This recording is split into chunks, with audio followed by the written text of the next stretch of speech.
প্রতিবেদন আকারে প্রকাশ করতে হবে। 2, বিদেশে প্রেরণ করতে হবে। বিদেশে অগ্রাধিকার নিশ্চিত করতে হবে। বিদেশ প্রেরণের থেকে 7 দফা দাবি আদায়ের তারুণ্যের গণ অধিকার পরিষদ পটুয়াখালী জেলা শাখার সংস্থানের আওতার বাইরে থাকাদের উপযুক্ত পরিমাণ ভাতা তরুণদের প্রয়োজনে নির্দিষ্ট সময় পর্যন্ত বেকার ভাতা প্রদান করতে দিতে হবে।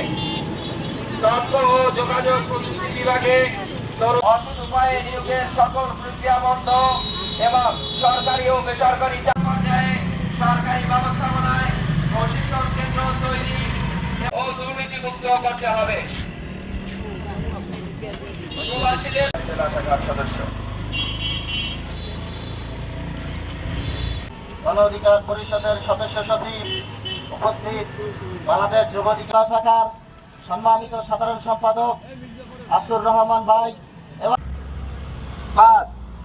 শিক্ষা ও প্রশিক্ষণ সনদ আমাদের আশঙ্কা যেহেতু ফ্যাসিবাদী সরকার এতদিনের আমাদের আজকে বাংলাদেশ যুব অধিকার পরিষদ পটুয়াখালী জেলা শাখার উদ্যোগে 7 দফা কর্মসূচি নিয়ে মানববন্ধনের